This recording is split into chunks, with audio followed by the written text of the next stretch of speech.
ब्रिजभूषण जी उर्फ पंडित जी की व्यस्तता हर बीतते दिन के साथ बढ़ती जा रही थी। जब गीता ज्ञान ब्लॉग लिखना शुरू किया था तब उन्होंने सपने में भी नहीं सोचा था कि एक दिन इसकी बदौलत उन्हें इतने लोगों का प्यार और सम्मान मिलेगा। लोग अपने जीवन की परेशानियां उनसे बांटने लगे, उनसे उम्मीद करते कि पंडित जी का ज्ञान यानी कि गीता ज्ञान उनकी परेशानियों में रास्ता दिखा सकता है। पंडित जी को सबसे ज्यादा खुशी इस बात की थी कि लोग गीता की तरफ लौट रहे थे और उनके पाठकों में हर उम्र के लोग थे। इस बात की भी उन्हें बहुत खुशी थी और ये ही खुशी हम आप तक पहुंचा रहे हैं। सुन रहे हैं गीता ज्ञान सिर्फ कुकू एफएम पर।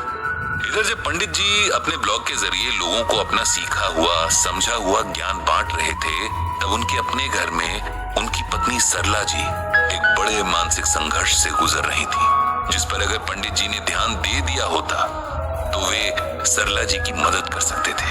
लेकिन कई बार हम बाहर की दुनिया में इतना खो जाते हैं कि अपने घर के लोगों की परेशानियों पर हमारी नजर ही नहीं पड़ती। सरला जी एक बहुत सीधी सादी महिला थी। उनका सारा जीवन परिवार की देखभाल करते बीता था। पति और बच्चों रिश्ते नातों का ख्याल रखने में उन्होंने कभी ना अपने बारे में सोचा न अपना ख्याल रखा। अब जब सब अपनी अपनी जिंदगी में व्यस्त थे, बच्चे अपनी नौकरियों में इतने व्यस्त थे कि पूरे दिन में एक बार भी अपनी माँ से बात करने का समय नहीं निकाल पाते थे। पति अपनी अलग दुनिया में व्यस्त थे जहाँ उनके दोस्त थे, इंटरनेट ब्लॉग था, लोग थे और उनकी समस्याएं थी। नहीं थी तो बस सरला जी से इत्मीनान से बात करने की फुर्सत। इंसान का मन भी बड़ी अजीब चीज होती है। कभी तो बड़ी बड़ी बातों से परेशान नहीं होता और कभी जरा सी बात पर टूट कर बिखर जाता है। सरला जी के मन को भी एक ऐसी ही बात ने जकड़ कर रखा है। वो चाहती है कि सारी दुनिया की परेशानियों का हल बताने वाले पंडित जी उनके भी दुख का हल बताएं, लेकिन उनसे खुलकर कुछ कहती भी नहीं। इस सब में सरला जी के शरीर को नुकसान पहुंचना शुरू हो गया। जब मन में हर वक्त तनाव रहने लगे तब इसका खामियाजा शरीर ही भुगतता है। उनकी भूख मर गई, ब्लड प्रेशर बढ़ने लगा, नींद उड़ गई। पंडित जी ने डॉक्टर को दिखाया, कुछ टेस्ट भी कराए, पर सब कुछ ठीक ही आया था। अब डॉक्टर ने पंडित जी से कहा, लगता है कोई मानसिक तनाव है जो शरीर में ये लक्षण दिख रहे हैं। आप या तो खुद बात कीजिए या किसी मानसिक रोग विशेषज्ञ को इन्हें दिखाइए। पंडित जी बहुत हैरान थे। जीवन में प्रभु कृपा से सब ठीक ही चल रहा था। ऐसी कोई बात तो उनकी जानकारी में नहीं थी जो सरला जी को इस हद तक परेशान करती कि वे बीमार रहने लगे। उन्होंने मन में सोचा कि घर जाकर पहले खुद ही सरला जी से बात करेंगे। क्या सच में कोई तनाव है जो इस हद तक बढ़ गया है और उन्हें खबर तक न लगी? घर जाकर उन्होंने सबसे पहला काम किया कि सरला जी का हाथ पकड़कर उन्हें बिठाया और बड़े स्नेह से पूछा, क्या तुम्हें कोई दुख है सरला?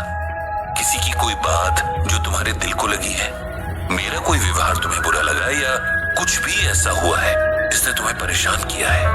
पता नहीं पति के स्नेह भरे शब्दों का असर था या उनकी आंखों में अपने प्रति झलकती चिंता को देखकर सरला जी के मन का बांध जैसे टूट गया। उनकी आंखों में जो आंसू निकलने शुरू हुए तो लगा आज पूरे घर को डुबो कर ही रुकेंगे।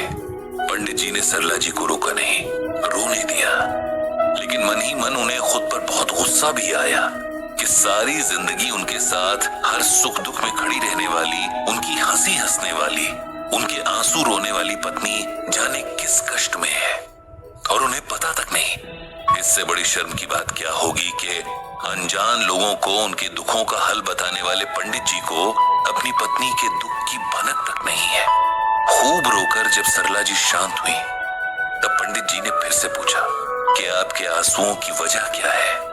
तब बड़े संकोच के साथ सरला जी ने कहा, मुझे लगता है कि मेरा जीवन व्यर्थ ही गया। न मैंने ऐसा कुछ किया कि इंसान मुझे याद रखे और न ही कुछ ऐसा कि भगवान मुझसे प्रेम करे। न कोई पूजा पाठ, न दान धर्म, न किसी की मदद, न कोई भलाई ही की। मनुष्य जन्म लेकर भी बेकार ही जाने दिया इसे। मुझे लगता है मुझ जैसा बेकार जीवन किसी ने नहीं जिया। मेरी प्यारी सरला, मुझे दुख है कि तुम ऐसा सोचती हो। तुम्हें लगता है कि तुमने जीवन व्यर्थ जिया। अगर ऐसा है तो इस धरती पर सभी का जीवन व्यर्थ ही है। तुम नहीं जानती कि तुमने कितना सेल्फलेस जीवन जिया है। याद करो वो दिन जब तुम मेरे जीवन में आई थी। तुम्हारी, लेकिन तुमने कितने आत्मविश्वास के साथ एक नए जीवन को अपना लिया था। अपने स्वभाव और सेवा भाव से तुमने कितनी जल्दी मेरे परिवार के हर सदस्य का दिल जीत लिया था। तुमने हमेशा दूसरों के सुख की फिक्र की, दूसरों की खुशी में खुश हुई और कभी अपने प्रेम के बदले कुछ नहीं चाहा। ये तुम्हारी बदौलत है सरला कि आज मैं और मेरे बच्चे एक अच्छी जिंदगी जी रहे हैं। ये सब तुम्हारी मौन साधना का फल है। लोगों को गीता का ज्ञान मैं देता हूँ, लेकिन सही मायने में गीता ज्ञान को तुमने जिया है। मुश्किल से मुश्किल वक्त में भी तुम्हारा धैर्य नहीं डिगा। सुख में तुम इतराई नहीं, और यही तो गीता सिखाती है। मैं तुम्हें गीता का एक श्लोक सुनाता हूँ। यस्मान्नो द्विजिते लोको लोकान्नो द्विजिते च यः हर्षामर्ष भयो द्वैगैर मुक्तो यह सच में प्रिया। ये श्लोक गीता के 12वें अध्याय में है, और इसमें भगवान श्री कृष्ण अर्जुन से कह रहे हैं कि हे अर्जुन, जिससे किसी को कष्ट नहीं पहुंचता तथा जो अन्य किसी के द्वारा विचलित नहीं होता, जो सुख दुख में, भय तथा चिंता में समभाव रहता है, वो मुझे अत्यंत प्रिय है। हम सबको लगता है कि इस दुनिया में आकर उसी का जीवन सफल हुआ जिसने खूब सारा धन कमाया या खूब मान सम्मान कमाया, जिसके पास बहुत सुख सुविधाएं हैं, या जिसे लाखों करोड़ों लोग जानते हैं। हम सोचते हैं कि ईश्वर को वही भक्त याद रहता है जो बहुत सारा दान करता है, या रोज व्रत उपवास रखता है, या नंगे पैर मीलों दूर की तीर्थ यात्राएं करता है। लेकिन गीता में स्वयं भगवान श्री कृष्ण ने हमें बताया है कि उन्हें किस तरह के लोग प्रिय हैं। सबसे पहले जो किसी को कष्ट नहीं पहुंचाते। कष्ट पहुंचाने का अर्थ किसी को मारना ही नहीं होता। अपनी बातों और विचारों से भी हम किसी का दिल दुखा सकते हैं। अपने कर्मों के जरिए भी हम किसी का बुरा कर सकते हैं। इसीलिए जो किसी भी तरह मन, वचन या कर्म से किसी को कष्ट नहीं पहुंचाता, ऐसा व्यक्ति मुझे यानी भगवान को प्रिय है, जो अन्य किसी के द्वारा डिस्टर्ब नहीं होता। मतलब अगर किसी ने जाने अनजाने आपका दिल दुखाने वाला काम कर दिया, या कोई बात कह दी लेकिन आपने इसका बुरा नहीं माना, उस व्यक्ति के प्रति कोई बुरा भाव मन में नहीं लाए, तो आप मुझे यानी भगवान को प्रिय लगोगे। सुख दुख, भय और चिंता में जो एक जैसी मेंटल स्टेट में रहे, न सुख में उछले न दुख में डूबने लगे, ऐसा व्यक्ति भी मुझे बहुत प्रिय होता है। तो सरला, अब बताओ, क्या इसमें कहीं ये बात है जो तुम्हें लगे कि तुम ईश्वर की प्रिय नहीं हो?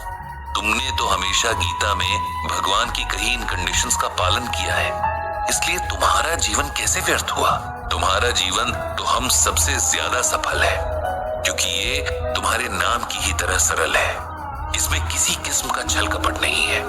इसीलिए अपने मन से सारे डर और सारी हीन भावना निकाल दो। पंडित जी की बातों ने सरला जी के मन से संशय के सारे बादल हटा दिए। वो अब संतुष्ट थी। उनके प्रश्नों के जवाब उन्हें मिल चुके थे, लेकिन पंडित जी खुश नहीं थे। उन्हें गिल्ट ने घेर लिया था। अचानक उन्हें लगने लगा कि उन्हें अपने गीता ज्ञान का अहंकार हो चला था, जिसकी वजह से उन्होंने अपनी पत्नी के मन में पल रहे दुख को महसूस तक नहीं किया। गीता तो अपने आप की खोज करना सिखाती है, अपने हर भाव को महसूस करके सही गलत की पहचान करना सिखाती है। फिर पंडित जी से इतनी बड़ी गलती कैसे होती रही कि जो उनके अस्तित्व का आधा हिस्सा है, उनकी जीवन संगिनी है, वो उनके होते हुए भी अकेले ही अपने मन में अपने प्रति हीन भावना का दंश लेकर जीती रही। उनसे गलती तो हुई है, और उसके सुधार के लिए भी उन्हें गीता से ही सहायता मिलेगी। कहीं न कहीं किसी न किसी श्लोक में ऐसा कुछ जरूर होगा जो उनके मन से इस बोझ को उतार कर इस भूल के सुधार की राह बताएगा। ये सोचकर पंडित जी ने अपनी श्रीमद् भागवत गीता खोल ली और मन ही मन भगवान श्री कृष्ण से अनुरोध किया कि हमेशा की तरह उन्हें सही राह दिखाएं। बिल्कुल वैसे जैसे आप और हम गीता ज्ञान के इस एपिसोड से पा रहे हैं।